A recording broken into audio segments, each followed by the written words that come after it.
Boa noite, sejam todas bem-vindas e todos bem-vindos à 22ª Semana de Letras do curso de Letras da UEG Campus Sudoeste, sede em Quirinópolis. Neste ano, o tema do nosso evento é Linguagem, Sociedade e Escola, as múltiplas atuações do profissional de letras. Assim, o nosso evento irá discutir e mostrar quais são os diferentes espaços sociais por onde o profissional de letras pode conduzir a sua carreira de uma maneira crítica e propositiva. E para iniciar a nossa semana de atividades, aqui na noite de hoje, nós vamos montar a nossa mesa diretiva com o professor Dr. Roberto Barcelos Souza, coordenador do Campus Sudoeste, sede em Quirinópolis. Boa noite, professor Roberto. Boa noite, Zilda. Boa noite a todos que nos acompanham pelo YouTube. E eu quero convidar também o professor Anderson Braga do Carmo. Ele é coordenador pedagógico do Campus Sudoeste, sede de Quirinópolis, coordenador setorial do curso de Letras e coordenador do Centro de Idiomas.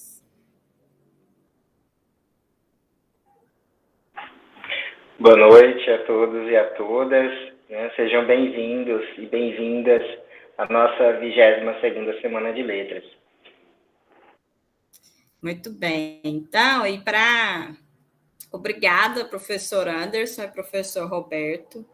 E agora, para ministrar a nossa conferência de abertura da 22ª Semana de Letras, eu gostaria de convidar a professora doutora Cristina Batista de Araújo.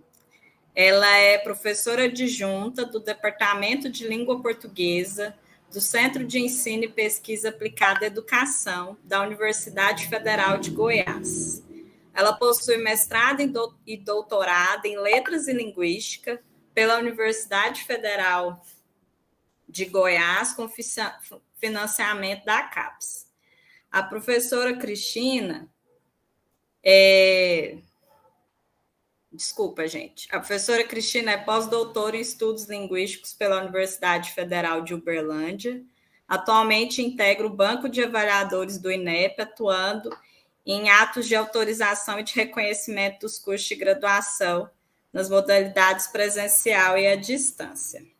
Tem experiência na área de língua portuguesa, na educação do campo, desenvolve pesquisas em análise do discurso, com ênfase em linguagem, educação e mídia. Coordena pesquisas em nível de graduação e pós-graduação nos seguintes temas: ensino de língua, comunicação e mídia, discurso, história e subjetivação.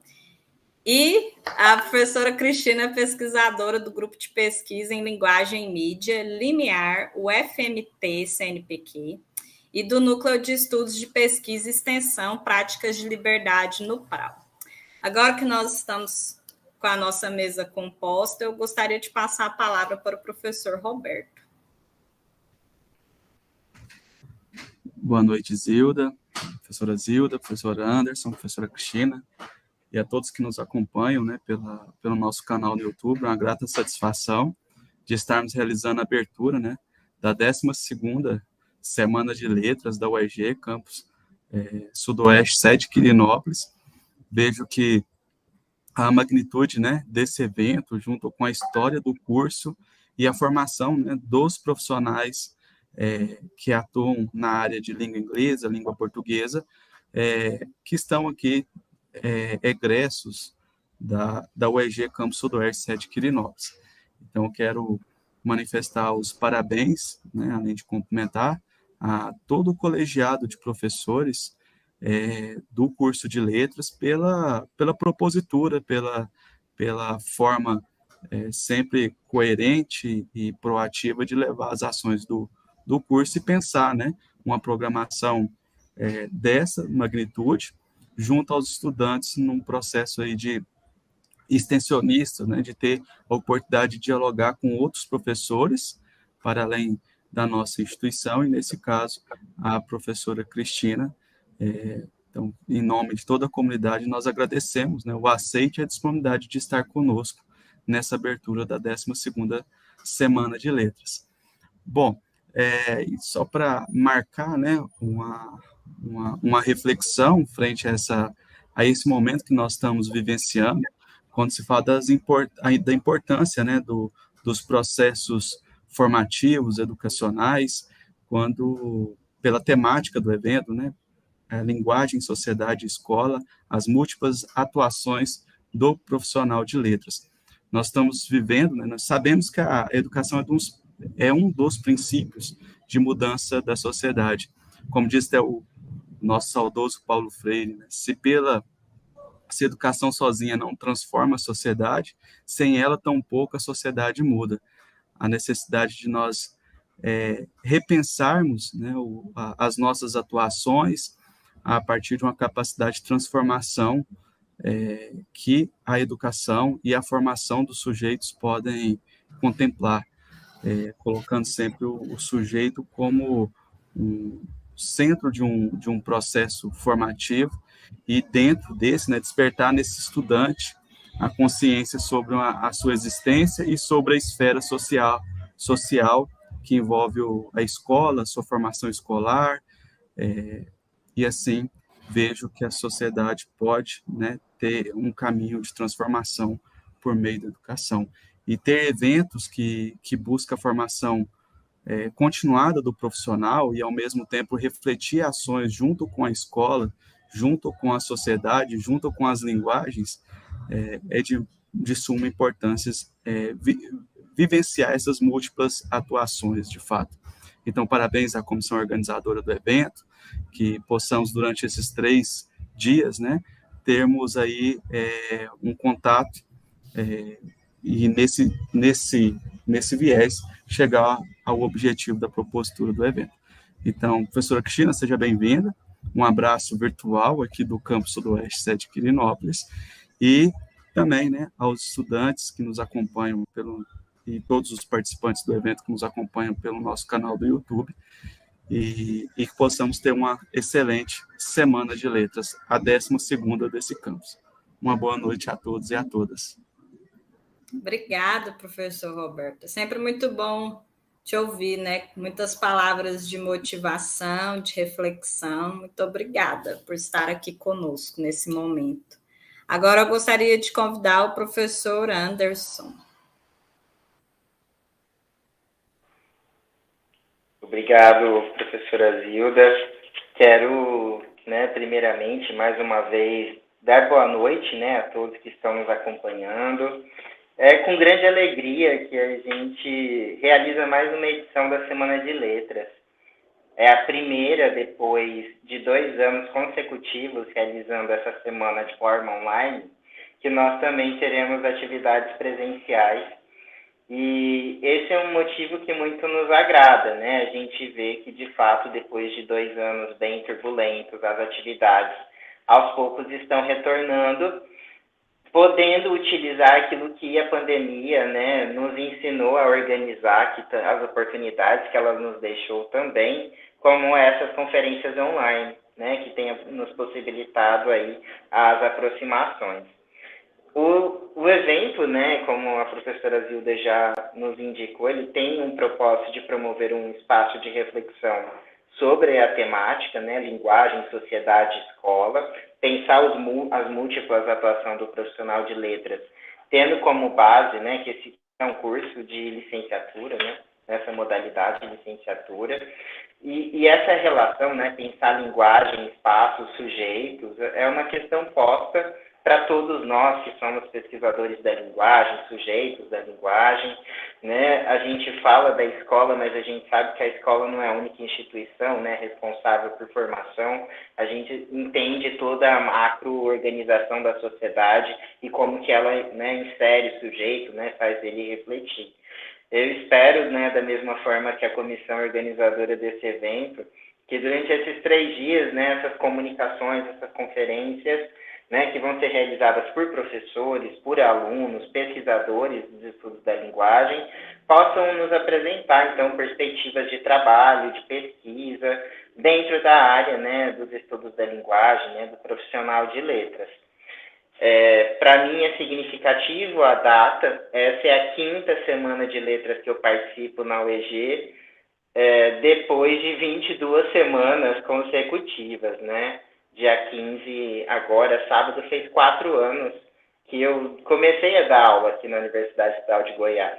E aí, em 4 anos, 2 de pandemia, né? Agora que a gente volta e retoma, de fato, né, todas as atividades que a gente tem realizado, mas durante esse pouco tempo eu tenho visto o quanto esse curso ele tem um empenho em fazer com que os alunos eles saiam bem formados, né, e formados de forma completa. Então, para além da questão do ensino, da pesquisa, da extensão que a gente busca sempre oportunizar no nosso curso, né, temos o Centro de Idiomas, várias iniciativas que são muito interessantes e válidas para a formação. Os eventos acadêmicos também têm se tornado uma marca do nosso curso e têm permitido bons momentos de formação, né, e de reflexão. Então, eu quero, né, agradecer a todos que se empenham e se envolvem para que a gente, a cada evento, a cada ano, né, consiga cada vez mais ofertar essas oportunidades para os nossos alunos. É um momento que eu também só quero aqui quero agradecer as professoras do meu colegiado, né, Carolina, Zilda, Marilda, Ana Ângela, Denise, Rosângela e o professor Rodrigo, por toda a parceria, né, na organização desse evento. Agradecer ao Marco Antônio, que está aqui, né, pelo suporte dado na transmissão e pela produção do material de divulgação. Agradeço ao professor Roberto, né, coordenador do nosso campus, que sempre nos auxilia e nos incentiva na realização das ações do nosso curso, é um parceiro e sempre tem aí dando suporte mesmo para que esse curso promova suas ações da melhor forma possível. Obrigado, Roberto. E também quero agradecer aqui a presença da professora Cristina, que irá ministrar a nossa conferência de abertura, e também, assim, quero agradecer a todos os palestrantes da semana. Enfim, esse evento ele é feito com muito carinho, né, para todos vocês. Quero agradecer particularmente às professoras Hilda e Carol, que estão me auxiliando na coordenação desse evento, né, para a realização das atividades, né, e a Zilda já parabenizo desde então pela mediação da noite. E dizer a todos que estão nos ouvindo que aproveitem essa semana de letras, que ela é feita com carinho mesmo para todos vocês. Obrigado, Zilda. Eu que agradeço. Esses momentos são muito bons para nós fazermos uma reflexão sobre a nossa trajetória, né? E esse formato híbrido da nossa Semana de Letras de 2022, ele consagra mesmo como o nosso curso passou pela pandemia. Nós aproveitamos bem a oportunidade do ensino remoto para que as ações formativas continuassem. E agora, com a possibilidade de trazer o bom e velho normal, nós ainda assim conseguimos ficar com o que houve de bom. Esses momentos formativos online, eles permitem o contato com pessoas em outros lugares, ultrapassar fronteiras, inclusive até no aspecto de material, porque essas palestras, depois elas ficam no YouTube, elas podem auxiliar outros pesquisadores. Então, eu particularmente, assim, eu acho que essa parte do que nós vivemos na pandemia pode ser um bom legado. Essa parte. Os demais é aquela questão, né, de honrar as pessoas que não estão aqui mais conosco e seguir em frente com dignidade, com respeito, com humanidade. Então, obrigada, professor Anderson, professor Roberto. Eu gostaria agora de iniciar a nossa noite com a conferência da professora Cristina. Pessoalmente, eu estou muito feliz, porque a presença da professora Cristina aqui, ela me mostra uma das coisas que eu acho mais bonitas na docência, o legado. Porque o professor, ele deixa legado, ele vai plantando as sementes, né? Como diz o sermão lá do Padre Antônio Vieira, e essas sementes vão germinando. Em algum momento da vida, nós temos a oportunidade de reencontrar essas sementes em forma de árvore. E a Cristina, ela foi minha professora em 2 momentos, quando eu estudei no CEPAI, na 8ª série, depois ela foi minha professora de estágio, olha só, na graduação. Então, eu fico muito feliz, porque isso mostra o legado. A docência, ela tem isso. O legado da docência, pessoalmente, eu acho muito bonito, muito emocionante. Então, mais uma vez, obrigada, professora Cristina, por ter aceitado o nosso convite. E hoje ela vai ministrar uma conferência intitulada de A Construção do Sujeito Professor, por uma docência criativa. As perguntas podem ser publicadas no chat do YouTube e elas serão lidas ao final da conferência, ok? Então, boa noite, oficial. Professora Cristina, eu gostaria de passar a palavra para você. Seja bem-vinda e muito obrigada por aceitar o nosso convite. O palco é seu. Boa noite, professor Anderson, Rodrigo, Marco Antônio, Zilda e todos que estão acompanhando pelo YouTube. Eu estou muito feliz de estar aqui participando com vocês essa semana, feliz por reencontrar a professora Zilda, como ela disse. Nos conhecemos de uma longa trajetória de docência, né? Então, é muito bom a gente reviver esses momentos nessa espiral da vida e se reencontrando sempre diferentes, num processo de construção, de autoconstrução, de compartilhamento também. Então, eu estou muito feliz de fazer parte disso. Tem a professora Carolina, que eu sei que recebi também o convite a partir da professora Zilda da Carolina, agradeço o convite. E só lamento não poder estar presencialmente com vocês, mas teremos outras oportunidades. E como a Zilda mencionou, se tem algo que nós aprendemos a lidar foi com essa ferramenta como uma forma de romper as barreiras, as fronteiras, né? Então, que usemos isso para nos aproximarmos em momentos como esse. Então, eu quero agradecer a todos que estão assistindo, participando, convidá-los a se envolver, falar de docência e falar de sujeito é uma questão que está intimamente ligada, nós não conseguimos separar isso, não temos uma fronteira muito clara quanto a isso, porque nós somos o que somos à medida que somos, né? Então, é nesse processo que nós nos fazemos sujeitos e professores e várias outras intersecções que somos. Então, sejam bem-vindos, fiquem à vontade. E a proposta, entendendo que nesse formato virtual, algumas coisas nós perdemos, né, como contato ali físico, visual, né, e o movimento. Então, eu planejei uma fala mais leve para essa noite, mas que a gente consiga pensar nesse papel social do profissional de letras, que é o tema da semana, a partir dessa perspectiva que é a docência criativa. Em função disso também, em função desse formato, eu já quero adiantar que eu não pretendo fazer uma fala extremamente teórica.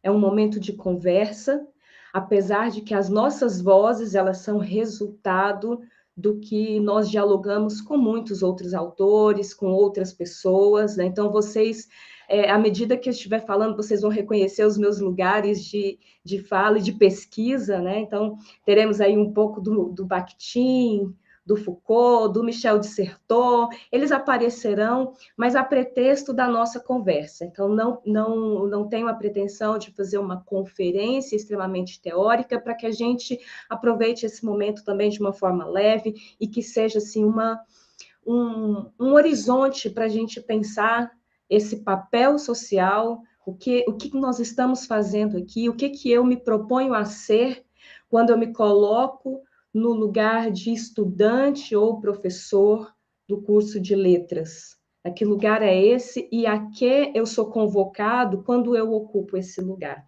Então, nós vamos tentar fazer mais ou menos com essa dinâmica, tá? Para conduzir um pouco essa conversa, eu separei, a princípio, eu quero que vocês fiquem com duas palavras muito importantes que vão nortear um pouco a nossa conversa. Então, o tema da nossa dessa conferência é a construção do sujeito professor por uma docência criativa. Mas eu quero que vocês guardem essas duas palavras, construção e criação. Nós vamos trabalhar com essas noções. Antes de qualquer coisa, nós vamos começar fazendo uma leitura de um trecho do Grande Sertão Veredas, que fala de uma travessia. Se você ainda não leu o Grande Sertão Veredas, ainda tem tempo. Depois você vai entender o contexto maior onde está esse texto, mas hoje eu trago esse recorte para a gente pensar na travessia que fazemos enquanto sujeitos e professores de língua portuguesa, professores do curso de letras, sujeitos no mundo, né, que ocupam esse lugar. Eu tinha um medo imediato e tanta claridade do dia, o arrojo do rio e só aquele estrape, e o risco extenso d'água de parte a parte. Alto rio, fechei os olhos. Mas eu tinha até ali agarrado uma esperança.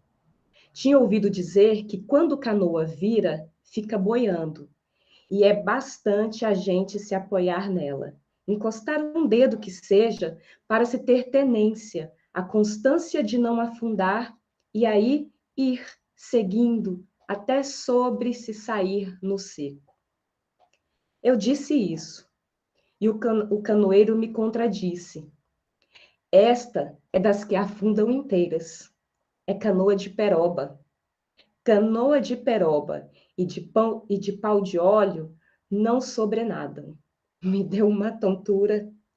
A mentira fosse, mas eu devo de ter arregalado doidos olhos, quieto, composto, confronte o menino me via. Carece de ter coragem, ele me disse. Visse que viam minhas lágrimas, doí de responder. Eu não sei nadar. O menino sorriu bonito, afiançou. Eu também não sei. Sereno, sereno. Eu vi o rio. Via os olhos dele, produziu uma luz. O que é que a gente sente quando se tem medo? Ele indagou. Mas não estava remoqueando. Não pude ter raiva. Você nunca teve medo? Foi o que me veio de dizer. Ele respondeu, costumo não. E passado o tempo do meu suspiro, meu pai disse que não se deve de ter. Ao que meio pasmei. Ainda ele terminou. Meu pai é o homem mais valente deste mundo. Ai, o balango-dango das águas, a avançação enorme, roda a roda, o que até hoje minha vida avistei de maior foi aquele rio, aquele, daquele dia.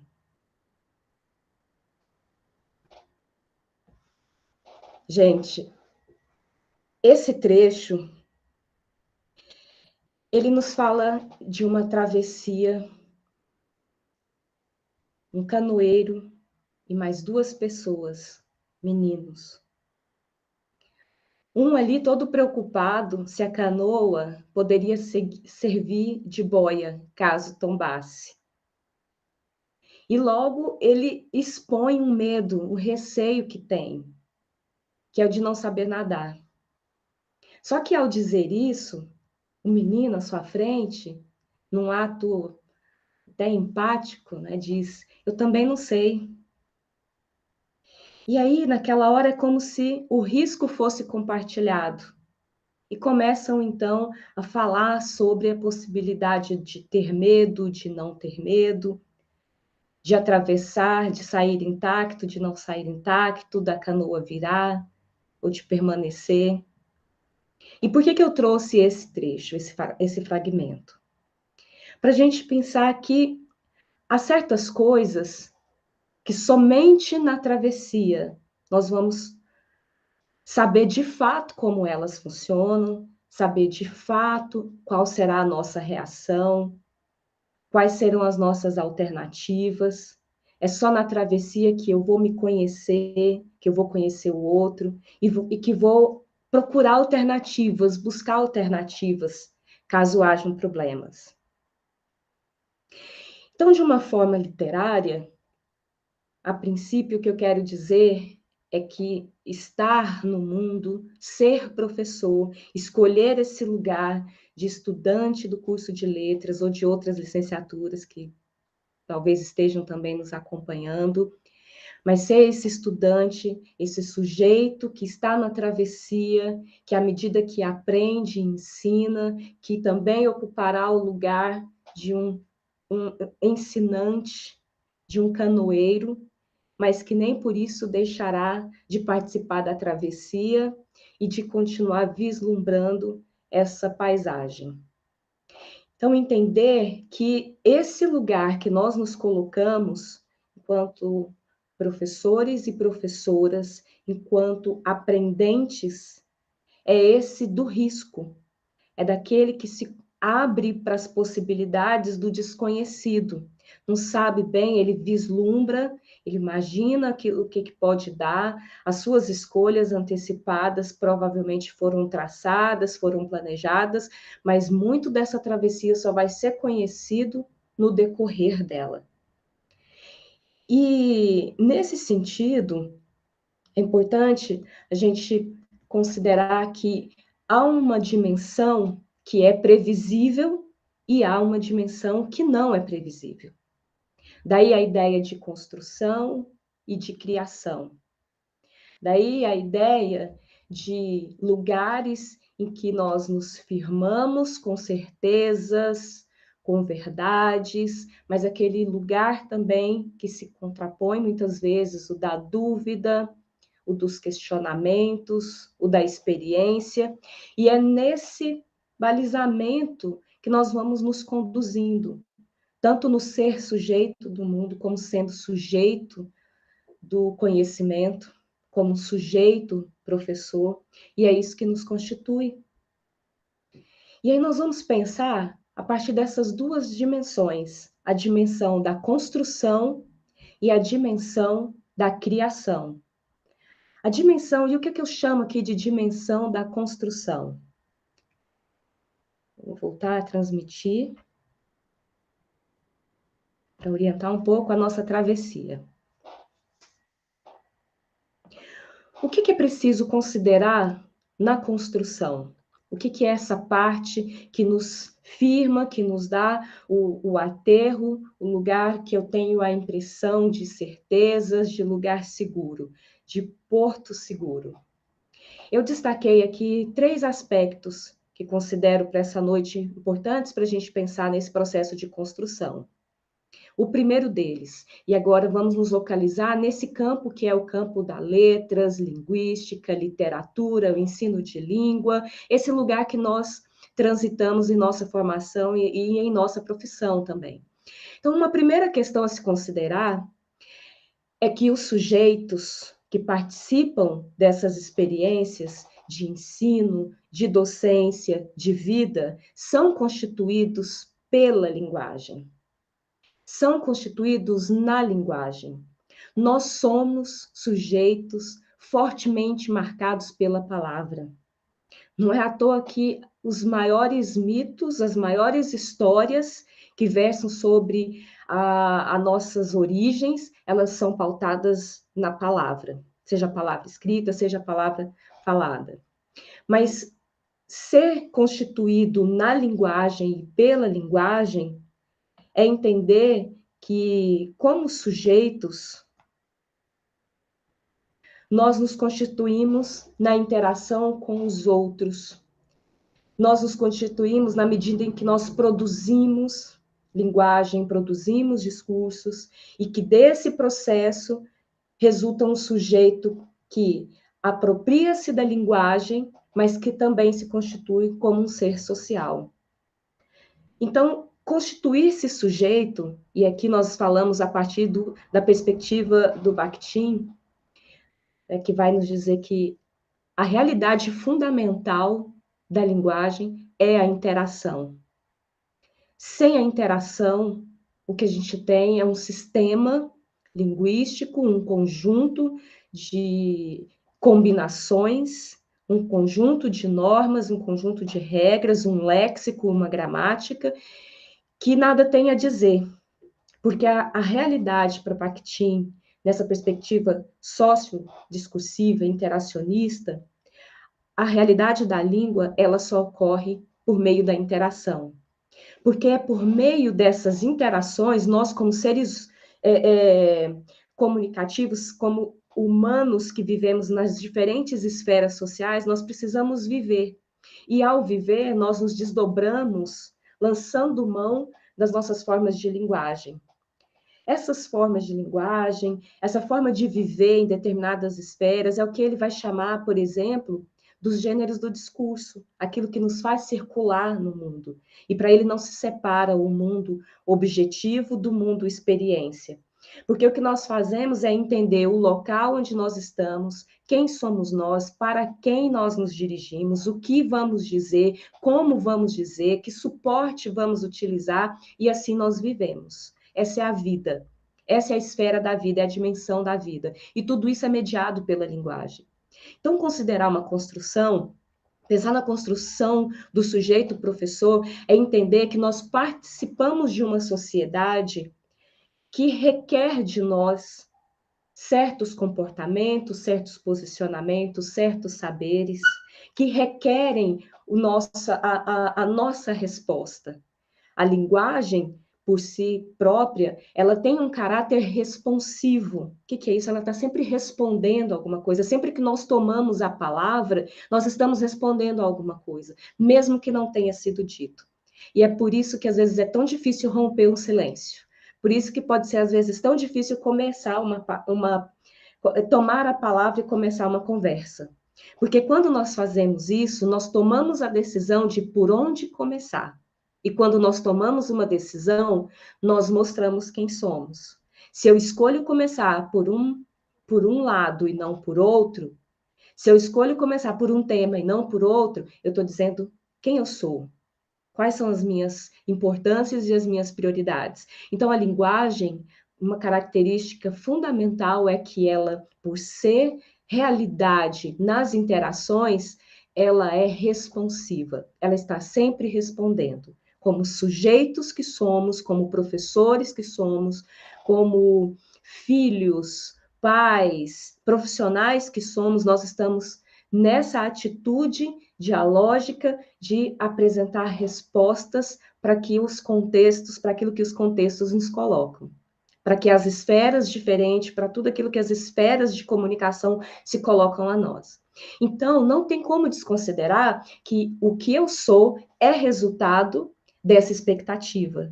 Então, por isso, esse é um pilar importante para a gente pensar na construção. A construção do sujeito professor passa também pela compreensão de que esfera social eu estou, em que esfera eu estou, qual o meu papel ou quais os meus papéis e quais serão as minhas escolhas ao assumir determinados posicionamentos nessa esfera. Uma segunda questão a se considerar é que essa esfera de comunicação, ela não é neutra, nunca foi, nunca será. A neutralidade é algo que a gente construiu para ter uma sensação de estabilidade, de uma sensação de que há um lugar, um ponto zero, um grau zero de onde se pode partir para dizer ou fazer qualquer coisa. Mas nós sabemos que as relações, elas não são desinteressadas, elas não são neutras, e que por isso mesmo essa relação que estabelece lá no primeiro tópico dos sujeitos participantes é mediada pelas relações de poder que se estabelecem entre esses sujeitos participantes. Quem eles são? O que esperam um do outro? Que papéis espera-se que eles desempenhem? Que papéis serão subvertidos?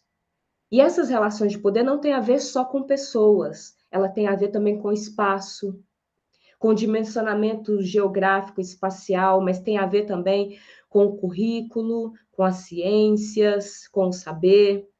Então, nós vamos gradativamente entendendo que viver nessa esfera social, estar entre sujeitos que são constituídos pela linguagem, são constituídos na linguagem, é também entender que essa relação, essa interação, ela estabelece vínculos que vão posicionar os sujeitos em diferentes lugares e em diferentes situações. E o poder, ele nunca é unilateral, o poder, ele não é uma posição única e universal, que, por exemplo, pode nos levar a pensar que numa relação na sala de aula, há uma hierarquia entre professor e aluno.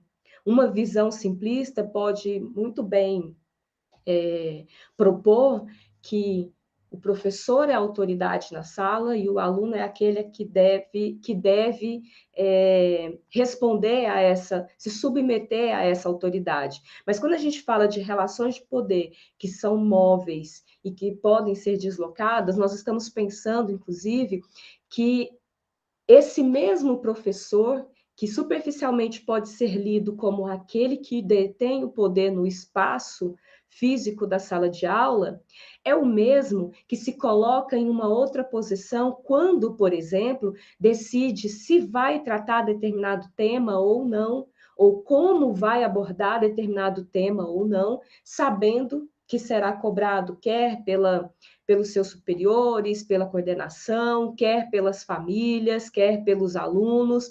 Então, não dá para a gente pensar numa relação simplista e hierárquica de poder, porque é preciso se perguntar que lugar que nós nos localizamos, em que lugar nós fomos colocados, e o que se requer desse lugar, como as pessoas se situam nesse lugar, como que elas são situadas nesse lugar. E esse poder, ele se exerce de diferentes formas. Você tem o poder por coerção, você tem um poder que é disciplinar, você tem um poder que é pelo controle, né?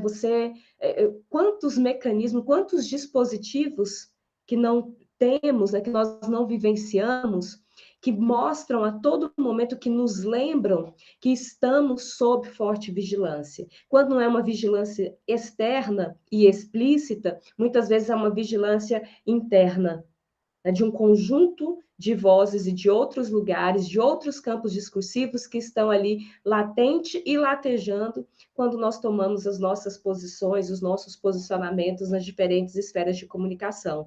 Por isso que pensar que essa construção do sujeito professor, além de ter que considerar que os sujeitos são constituídos na linguagem e pela linguagem, eles também estão submetidos a diferentes relações de poder. E essas relações de poder se estabelecem ali por meio do que nós chamamos de discurso. E o que é o discurso, então, dessa perspectiva? O discurso é entender que, como sujeitos do mundo que usam uma linguagem, respondem a uma demanda social e que, por isso, ele precisa ser responsável por aquilo que ele produz, por aquilo que ele diz, por aquilo que ele escreve, pelas decisões que toma. E isso interfere no tipo de sujeito que somos, no tipo de profissional que somos, no tipo de estudante que somos. E há também um terceiro aspecto, né, que eu destaquei para que a gente pensasse também nessa construção, que é, compartilhando de novo, que é a apropriação institucionalizada do saber. Então, aqui nós falamos, então, desses três aspectos. E o que é a apropriação institucionalizada do saber? É entender que aquilo que... Primeiro, o saber é diferente do conhecimento. E aqui eu falo na perspectiva, eu me apoio, por exemplo, no Michel Foucault, que vai mostrar historicamente como esse movimento entre a institucionalização do saber e o processo de cientificização vai criando um distanciamento entre esses lugares. E que hoje, por exemplo, nos faz olhar com atenção para a produção de saberes, inclusive dentro das nossas universidades, de reconhecer que há saberes populares, saberes que são de domínio público, que são tão valorosos quanto qualquer outro, apesar de não ter ali a chancela do que nós chamamos muitas vezes do que é científico ou não. A pergunta que nós precisamos nos fazer é por que certos saberes são eleitos como aqueles aceitos em uma época ou por determinados grupos? Por que certos saberes são levados aos currículos? Por que certos saberes são levados à escola? E por que outros são excluídos? Por que alguns se mantêm? Por que alguns se excluem? E nesse sentido, se nós olharmos aí para a produção da nossa área de letras linguística, por exemplo, Borges Neto, ele trabalha muito com a filosofia da linguagem, é um linguista, trabalha com a filosofia da linguagem, já escreveu bastante sobre isso. Ele descreve o campo científico e a ciência linguística como um loteamento, porque o saber como um todo, ele não tem esses limites, mas a ciência linguística vai lá fatiando esse loteamento e delimitando seus campos. Ele usa essa figura, a do loteamento do saber. E a partir disso, nós vamos tendo contato e vamos sendo expostos às diferentes teorias linguísticas. E vocês que estão aí no curso de letras, já devem ter passado por algumas escolas, algumas teorias, alguns autores, e percebem que há questões que são comuns. E o que há de diferente? A forma de olhar, o recorte do objeto, como esse objeto será tratado, que elementos serão considerados como determinantes ou não desse olhar. E a gente tem aí um verdadeiro caleidoscópio que nos ajuda a enxergar essa linguagem, fazer esse panorama, esse olhar sobre a língua a partir de diferentes perspectivas. Mas o que isso representa? Representa que diferentes escolas, diferentes pessoas, em diferentes momentos, com projetos científicos diferentes, fizeram, a seu modo, um recorte para entender, para estudar, para descrever isso que nós chamamos de linguagem. Se nós pensarmos lá na escola básica, por exemplo, enquanto professores de língua portuguesa, é diferente da aula de português e da aula de inglês, de espanhol, de francês. Porque quando o nosso aluno chega na aula de língua portuguesa, ele é falante da língua. Ele tem uma experiência, ele tem uma vivência de linguagem que precede a escola, que precede a norma. Ele vivencia, ele experiencia a linguagem muito antes de ser exposto ao conteúdo ou à disciplina língua portuguesa. E aí a gente tem um claro exemplo de como os saberes, eles são apropriados e institucionalizados. O que de fato ensinamos quando ensinamos língua portuguesa.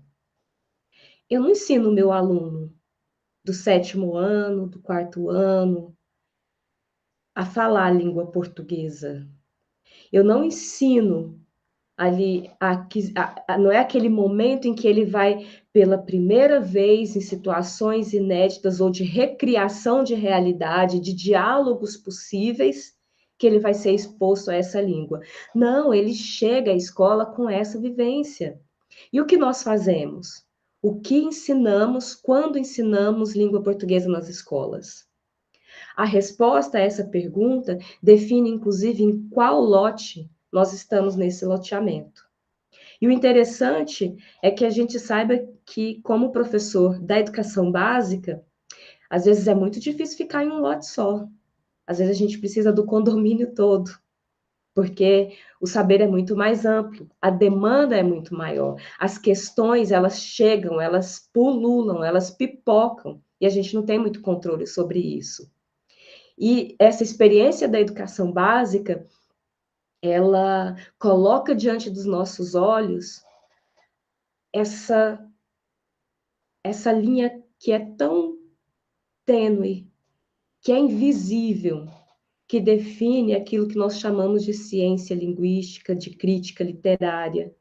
Porque ali essa fronteira se desfaz em função de uma vivência em língua portuguesa, de uma experiência de sala de aula, de experiência de realização de produções escritas, de produções orais, de escuta, de diferentes campos de atuação, literário, artístico, jornalístico, midiático, e ele coloca tudo isso ali, a gente é exposto a isso e precisa se abrir para essa questão e entender que essa construção do sujeito professor, ela é uma permanente travessia.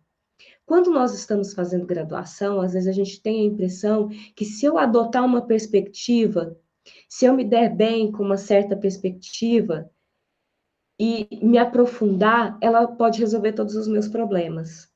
E às vezes é muito comum a gente também encontrar pessoas que de fato acreditam que uma perspectiva teórica é a saída para os seus problemas, por exemplo, de ensino de língua portuguesa. Mas eu costumo dizer que a gente sempre precisa duvidar daquilo que se apresenta como única possibilidade, daquilo que se apresenta como o único meio. Porque as situações, elas são singulares, as pessoas, elas são distintas, e a cada encontro, a cada movimentação da esfera de comunicação, nós teremos ali uma nova demanda. E a isso nós chamamos de cotidiano. O cotidiano nos coloca nos coloca numa posição que é entender que eu sou resultado de uma construção. Como professora de língua portuguesa, eu respondo à esfera didática, à esfera científica, à esfera disciplinar, à esfera curricular. Eu respondo a essa demanda, porque isso faz parte da minha construção. E a nossa construção e a construção do estudante de letras é essa de percorrer esse caminho curricular, por exemplo.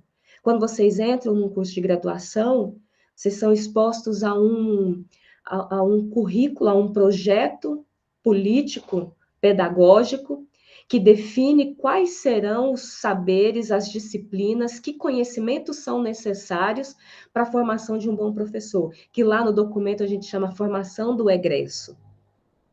Isso é pensado previamente, isso faz parte da construção. Isso foi pensado para que os sujeitos passassem por essa experiência. Essa experiência é resultado de uma relação de poder. Que relação de poder é essa? Uma relação que diz: para aquele que pretende se tornar professor de língua portuguesa, é necessário conhecer esses tópicos, esses assuntos. É preciso que seja exposto a essas questões. Isso é o que está construído. Só que essa construção, ela se dá também num lugar de tensão, porque os sujeitos, eles não são só um espelho daquilo que é previsto. E aí a gente começa a pensar numa segunda parte, na parte da criação, que eu mencionei para vocês no início. O que é essa criação? É entender que os sujeitos, eles estão localizados nos diferentes espaços, eles se submetem aos diferentes conhecimentos, aos currículos, eles realizam muitos caminhos previamente estruturados, mas ele não é só isso. O cotidiano nos coloca questões que não foram previstas previamente. E para essas questões que não foram previstas previamente, é que entra um processo, uma outra ordem de construção, que não é aquela dada, é aquela que precisa ser criada. É aquela que eu vou usar esse termo, e agora esclarecendo um pouco, ele é criativo, ele não é dado, ele é criado. A docência, ela é parte construção, mas ela é parte criativa. E o que envolve isso? Michel de Certeau, ele fala muito, ele escreveu bastante sobre as artes de fazer, o viver no cotidiano, a forma como as pessoas lidam com as instituições, passam por elas, se expõem às relações de poder, mas ao mesmo tempo desestabilizam isso, golpeiam isso e criam novas formas. Eu poderia perguntar para você, por exemplo, para que serve uma caneta? Prontamente alguém pode responder, uma caneta serve para escrever. Correto. Ela foi construída para isso. Mas nada me impede de pegar o meu cabelo, fazer um coque e colocar uma caneta. Ela vai servir de prendedor. E assim várias outras coisas. Vamos olhar para nossas casas, vamos olhar para nossas coisas, as famosas gambiarras. Como que isso não expressa, o quanto isso expressa a capacidade que nós temos de criar com aquilo que está dado. Olhem os caminhos. As pessoas insistem em fazer calçadas para que a gente ande nas calçadas. Mas você vai sempre ver trieiros. Você vai sempre ver aqueles caminhos que cortam as curvas das calçadas. Porque os sujeitos encontram formas próprias de caminhar. Os sujeitos encontram formas próprias para resolver suas demandas. Se eu não tenho um prendedor, mas eu tenho uma caneta, eu consigo resolver o meu problema. E assim, se eu olhar para os diferentes objetos, para diferentes situações, eu vou ver que o sujeito, ele cria a partir daquilo que ele tem. E isso também é uma dimensão importante para pensar a construção do sujeito. O que criamos? O que temos à disposição para criar? Então, voltando na ideia do professor, da formação do professor, a instituição pensa para mim, para você, caminhos para a nossa formação. O que é ser docente? Nós vamos encontrar um repertório gigantesco que vai nos dizer o que é ser docente, o que é ter didática, como ensinar isso ou aquilo. Nós vamos nos aprofundar nos diferentes tópicos, nós teremos isso à disposição. Você, como estudante de letras, provavelmente pode estudar aí em semestres diferentes, disciplinas distintas, mas haverá aquele momento que só você vai conseguir costurar o conhecimento, aquilo que você ouviu, leu, se apropriou, você vai conseguir costurar e fazer uma criação sua. E, novamente, o professor de língua portuguesa, tanto na graduação, e aqui eu estendo a educação básica, porque eu penso, eu estou falando com os licenciandos, meus futuros colegas que estarão aí na escola básica. Lá na sala de aula, muitas vezes é quando a gente percebe que o nosso caminho, por exemplo, na faculdade, na instituição, ele faz sentido de uma forma diferente. Quando um aluno, às vezes, faz uma pergunta, e eu rapidamente preciso recorrer ao meu repertório de conhecimento, a coisas que eu li, e de repente eu estou dando uma explicação sobre algo, e nossa, eu nem imaginei que eu tinha aprendido aquele conteúdo de filologia, por exemplo, ou de latim, ou de literatura brasileira, ou de sintaxe. Porque as situações do cotidiano, elas vão nos colocar num lugar de formação que é esse lugar da docência criativa. Eu não tenho todas as respostas a priori. A institucionalização do conhecimento, a institucionalização do saber, a construção previamente pensada, ela antecipa certos lugares e certas questões, mas outras são da travessia. E não pode ter medo de nadar, como o Riobaldo, o personagem do trecho que eu li no início. Não pode ter medo de nadar, porque você já está no barco, o rio é longo, você tem companhia, você está sendo observado, espera um posicionamento. E é nesse momento que a gente se constrói, é nesse momento que a gente se cria, é nesse momento que a gente se conhece e que a gente, inclusive, se vê num outro patamar nesse processo de construção. E a questão, né, há uma questão fundamental que concilia, né, que pode nos ajudar a conciliar esses dois aspectos, tanto da criação quanto o da construção. essa questão eu acho fundamental para a gente pensar essa formação, essa docência criativa que faz parte da construção do sujeito professor. Quem sou eu que faço o que faço do modo como faço?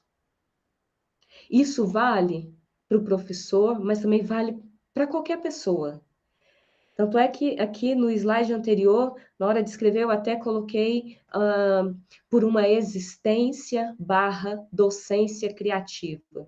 Porque para mim existência e docência são questões que estão intimamente ligadas, porque, como eu disse no início, não há essa linha tão clara, ao contrário, ela é invisível de quem somos nós nesse lugar, sujeito e professor.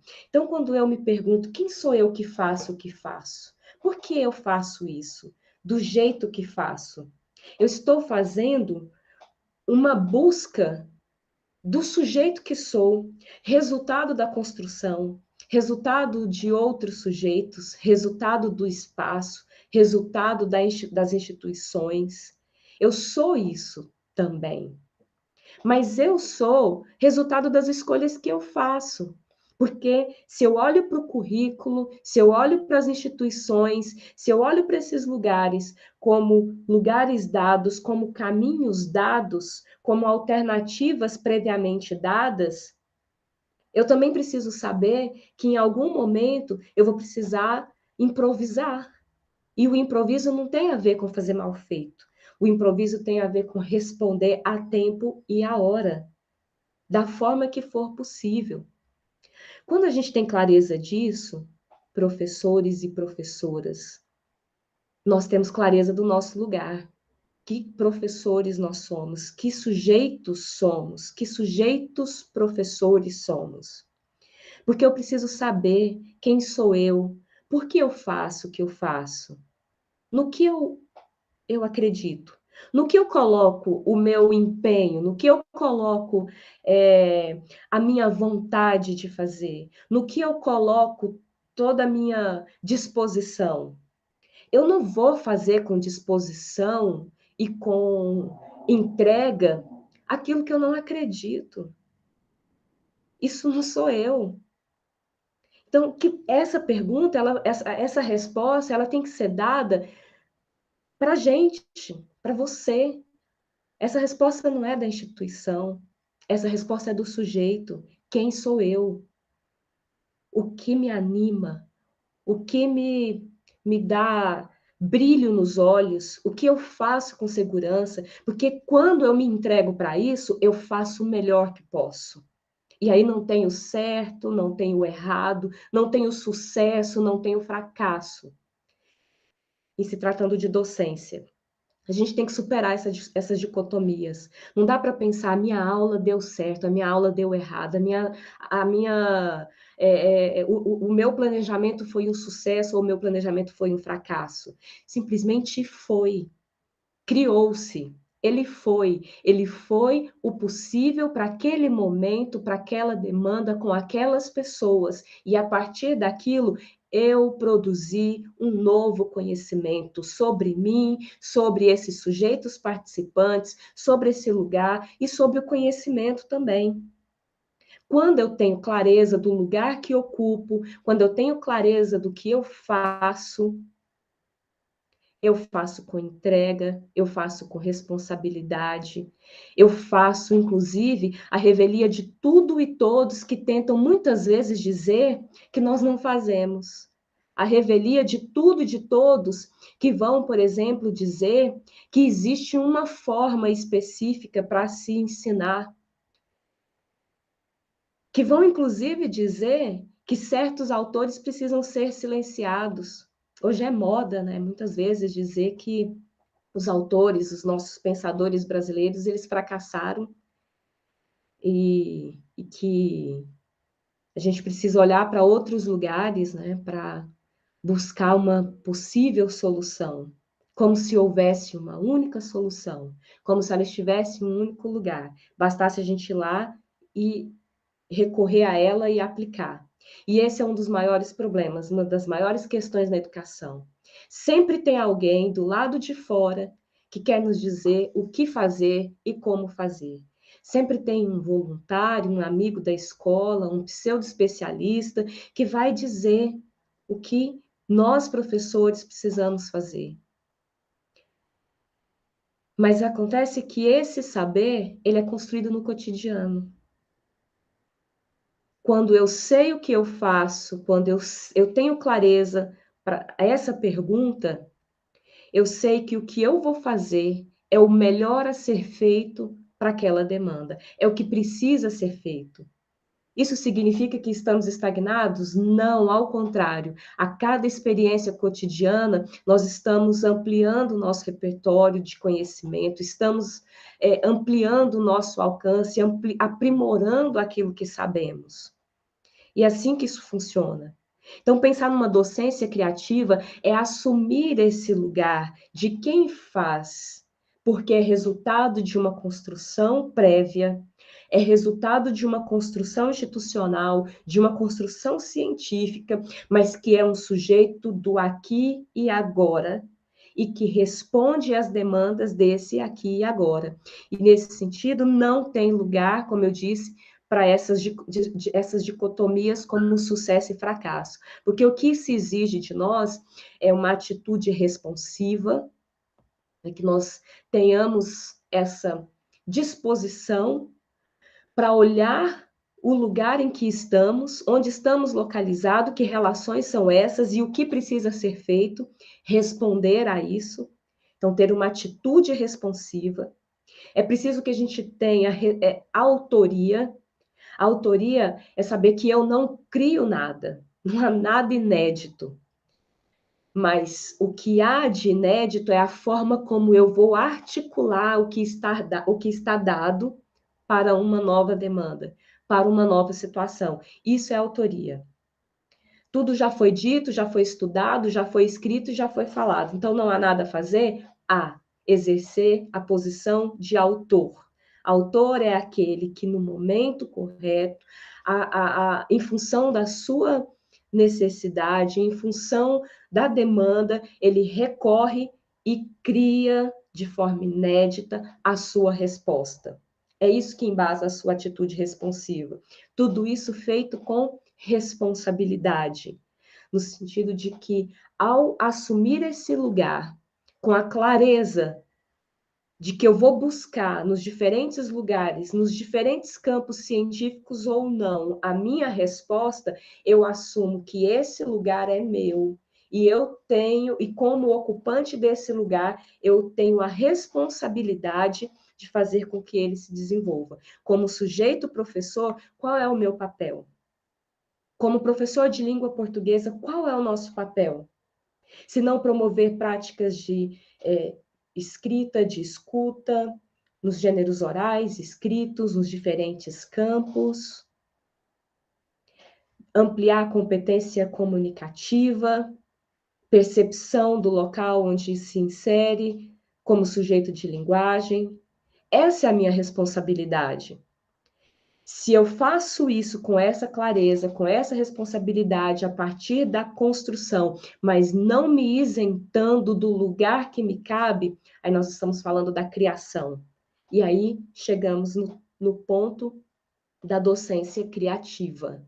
Então, pensar a docência criativa juntamente com essa ideia da construção do sujeito professor é entender que nós temos parte de nós responde aquilo que foi previamente calculado. Parte de nós se arrisca numa constante travessia, mas é uma travessia responsável de quem não quer se afundar, de quem, inclusive, tem a tranquilidade de dizer: eu não sei nadar. Mas caindo nessa água, a gente precisa encontrar um jeito de sair. Mesmo que tenha aqueles que vão dizer: olha, isso não tem saída. Lembrando lá da leitura inicial, o canoeiro disse para o Riobaldo que a canoa era de pau de peroba e que peroba não boia. Querendo assustar. Né? Uma coisa também muito comum para os novos professores, vocês que estarão saindo da graduação logo mais, provavelmente vão chegar em alguns ambientes escolares e vão te dizer, não, é porque você está começando, você fica empolgado assim no início, mas depois você vai ver, não é bem assim. Isso faz parte de uma leitura do canoeiro que quer assustar, mas a gente precisa sentar na canoa, encarar o nosso medo, encarar a nossa lacuna, encarar que não estamos sozinhos e que precisamos atravessar esse rio. Então, pensar que o nosso papel, pensando, né, o nosso papel social como profissional de letras, como professores de língua portuguesa, é reconhecer que nós lidamos com certos saberes, com certos conhecimentos, lidamos com pessoas em diferentes esferas de comunicação que vão requerer de nós resposta, que nem sempre terei as respostas previamente prontas. Eu precisarei construir. Que a minha resposta pode não servir para o outro, que a resposta do outro pode me inspirar, mas nem sempre eu vou aplicar tal e qual e ela funcionará, porque isso faz parte de um processo criativo. Então, que sejamos abertos a esse grande processo de construção. O que eu desejo é que a vocês, estudantes, aos meus colegas também, como constantes estudantes, que é o que eu desejo a mim, é que a gente nunca perca de vista que nós temos um lugar acadêmico, científico, um repertório científico, nós precisamos nos apropriar dele, precisamos saber ao máximo possível, mas que ele não vai ser sempre o nosso porto seguro. Parte disso é um processo de criação, e eu preciso estar aberto a isso. O nosso desafio é não se fechar a ele. Não se perca no processo das construções.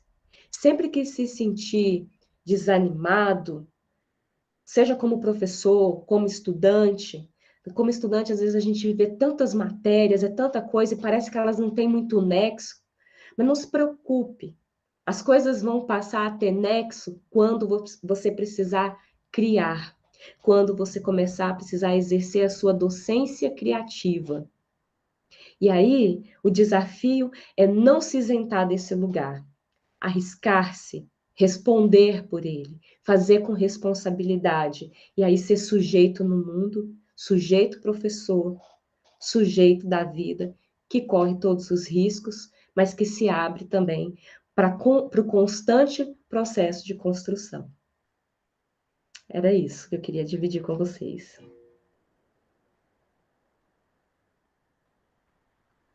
Meu Deus. Nossa, todo mundo me escuta bem? Peraí. Gente, aqui. Agora eu estou me vendo. Nossa, Cristina, que fala linda. Ativou tantas memórias, assim, né, dessas travessias da vida, como aluna, como estagiária, como professora, e agora fazendo uma interlocução com você como colega de trabalho. Eu fiquei muito tocada com aquela pergunta que você fez, quando eu anotei aqui. Quem sou eu que faço o que faço do modo como eu faço? Eu acho que essa pergunta, ela é para a vida e tem muito a ver com o momento que nós estamos vivendo atualmente, em que parece que está se perdendo o senso de responsabilidade com o que é dito, com a maneira de dizer, de se posicionar, com o que a nossa memória, né, do que nós vivemos no passado, do que nós estamos no presente.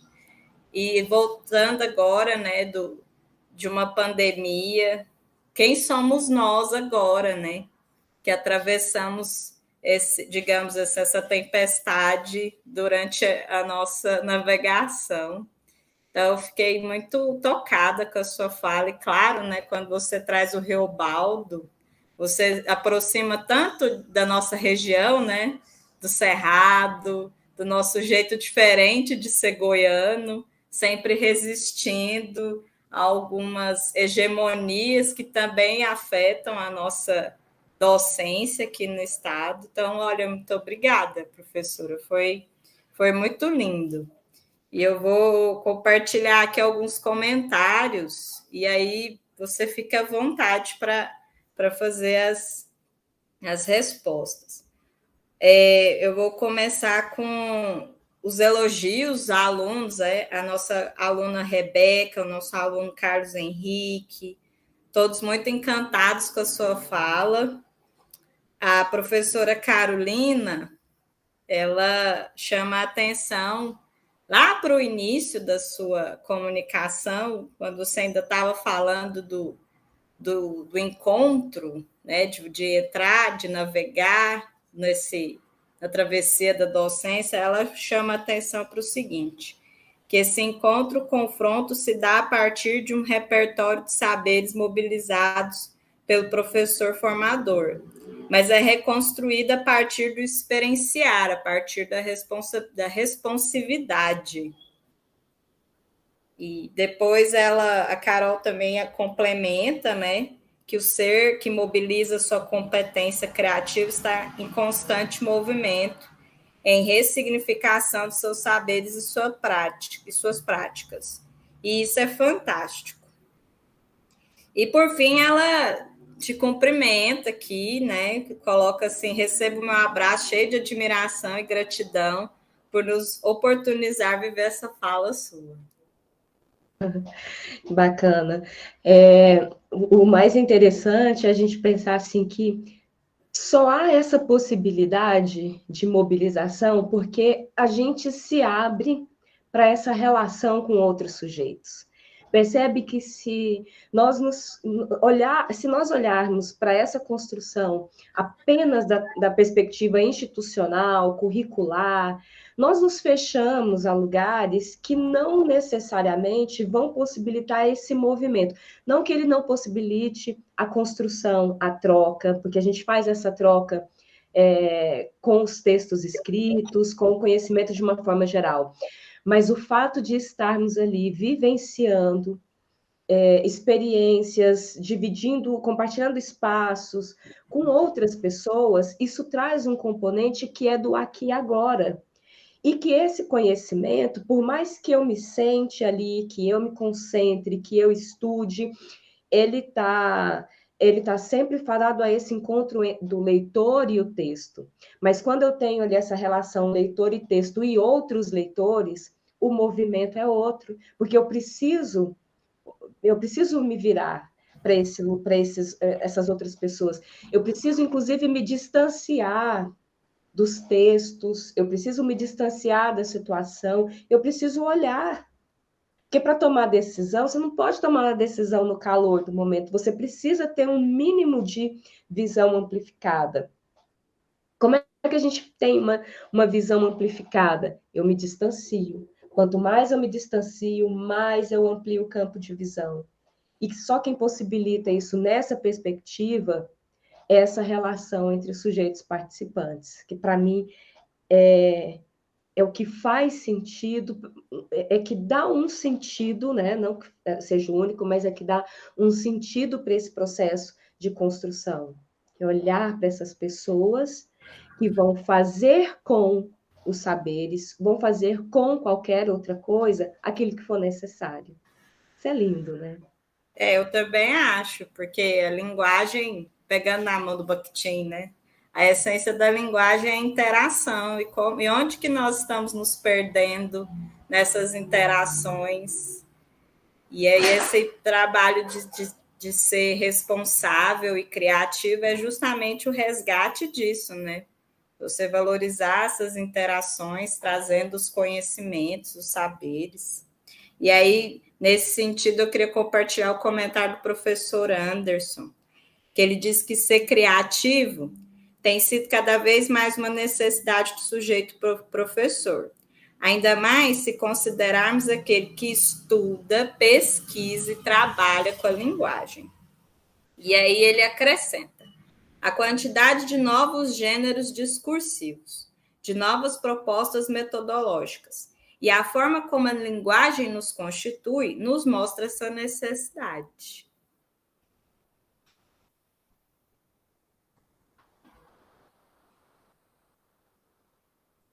Ela está ligando o microfone. Estava fechado. Uma coisa que me encanta dessa ideia da docência criativa, que inclusive foi uma coisa que eu comecei a falar no período da pandemia, me ocorreu isso, é um legado da pandemia. Né? Bom, que tem de bom. Porque, para mim, a questão é pensar assim, geralmente, a gente tem você está diante de uma situação que exige que você não pode ficar indiferente a ela. Então, a primeira questão é essa. É uma situação na qual você não pode se isentar. Isso Bakhtin vai falar do não álibi do sujeito. Por mais que a gente saiba que não há álibi em se tratando de linguagem, muitas vezes a gente cria essa sensação de que não, há momentos que eu não preciso dizer, eu não preciso ser, né?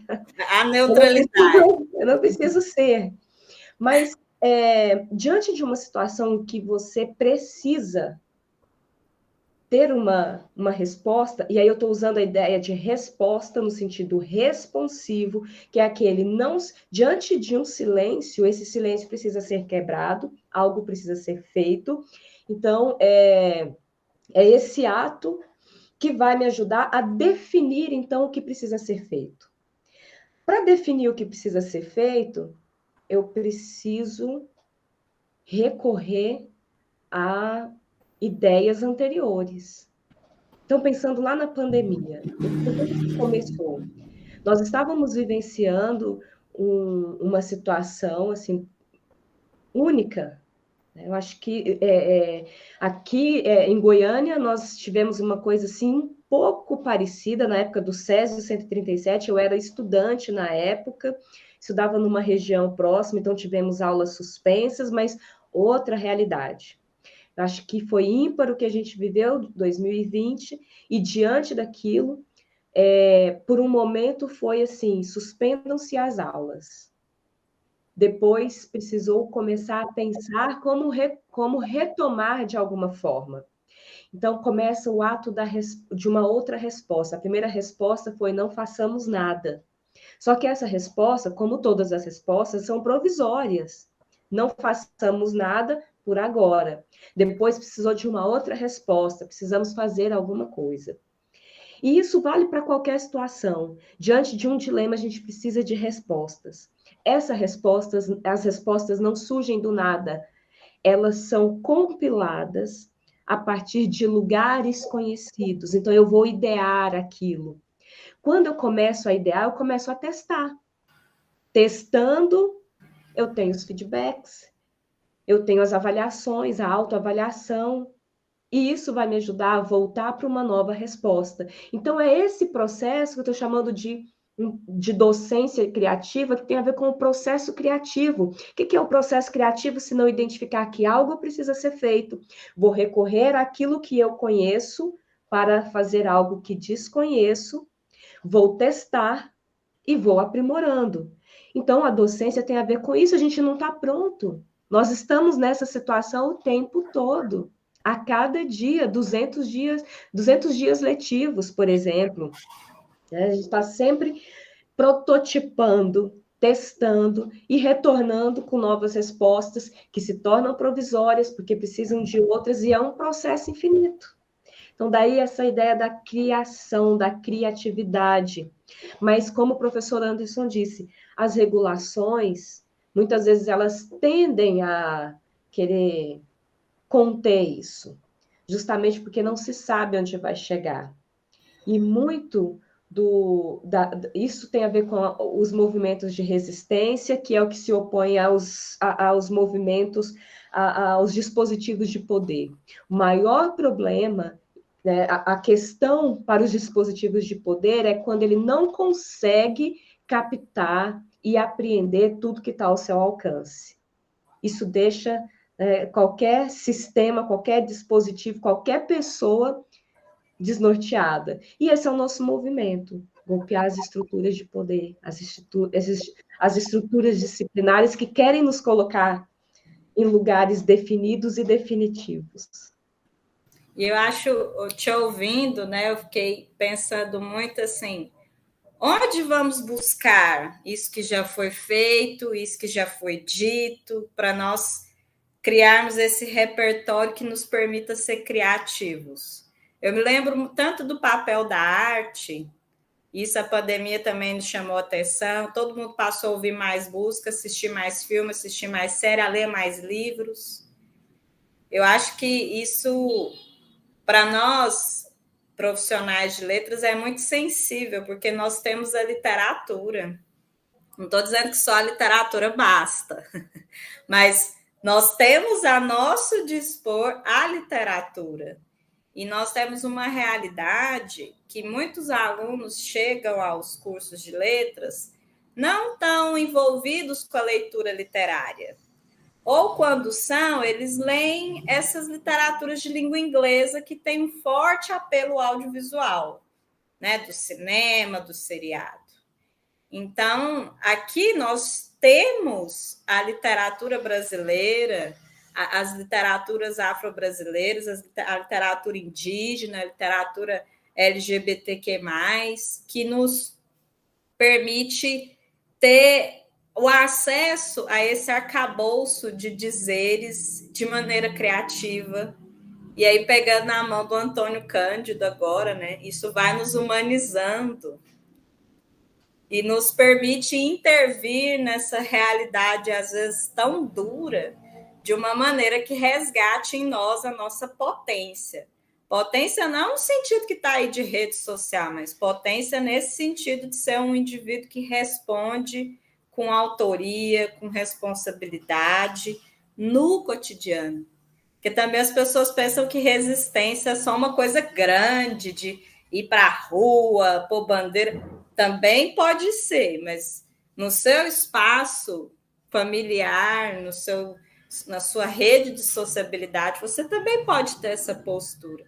E a arte / literatura pode ser uma grande companheira para essa postura do professor. E eu queria também trazer mais comentários aqui, Cristina. Tá, só um parêntese. Ah, claro. Você falou da resistência, às vezes a resistência, ela se configura numa coisa assim, pensando na fragilidade da leitura literária na escola, por exemplo, na vida dos jovens, e que chegam à graduação também. Às vezes a resistência é a gente parar, sei lá, 10 aulas na educação básica para ler um livro. Eu vivi isso no CEPAI. Como que é? Eu vivi isso no CEPAI. Falo desse lugar. Muitas vezes a gente recomenda leituras, põe os alunos para lerem, dizem para eles lerem, depois chega em sala, fala sobre os livros, porque o tempo é curto, porque eu preciso dar tais conteúdos, e às vezes resistência é você dizer, pausa para tudo, porque nós vamos ler. E aí é pegar quantas vezes, né? E aí eu pergunto para quem está assistindo, quantas vezes você parou em sala de aula durante 50 minutos para ler um livro? Não ler sobre o livro, ou para ouvir alguém falar sobre o livro, ou fazer um resumo do livro, mas ler o livro. Isso é resistência também. E funciona, os alunos gostam. Isso funciona. E quero destacar aqui os elogios da nossa professora Marilda, aqui do nosso colegiado de letras. Ela disse assim, encantadora sua fala, professora Cristina. A professora Rosângela também, do nosso colegiado, comentou aqui, estou encantada com a fala da professora.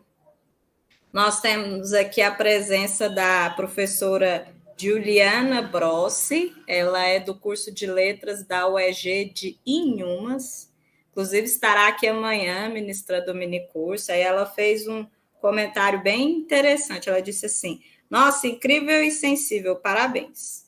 Me fez refletir muito também sobre essa questão de romper as fronteiras disciplinares, né?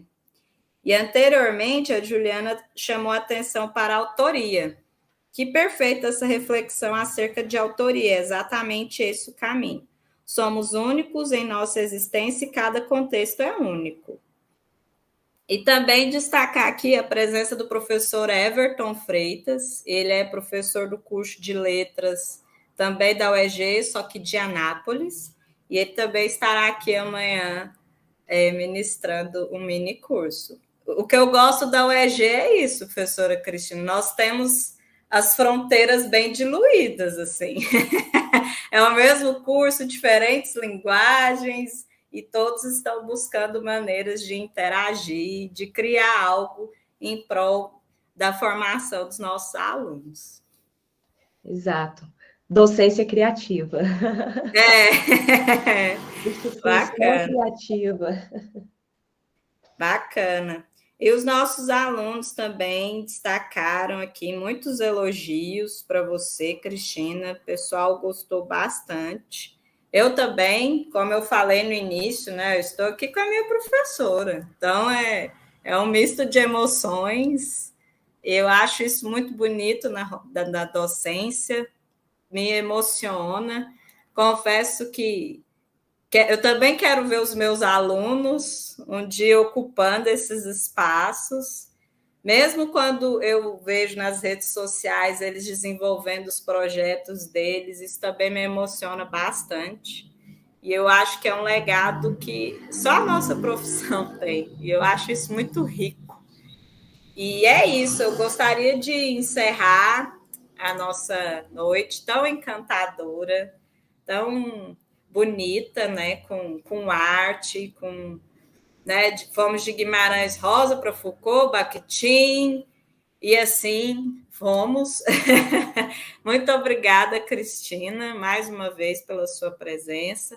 Quero agradecer a todos os colegas, né, do nosso colegiado e dos outros cursos da UEG que estão aqui prestigiando a fala da professora Cristina.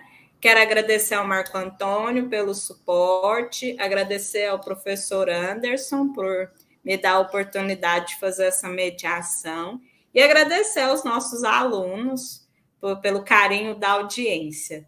E é isso, gente. Amanhã nós estaremos no Anfiteatro da Prefeitura, às 19h30. Teremos 2 minicursos da professora Juliana e do professor Everton, e contamos com a presença de todos vocês. Então, boa noite, bom descanso e até amanhã. Obrigada, gente.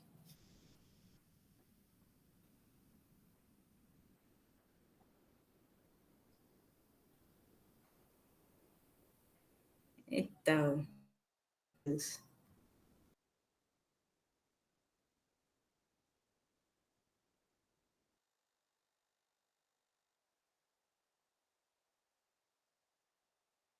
Eu fico assim, será que já encerrou? Já encerrou, Marco Antônio?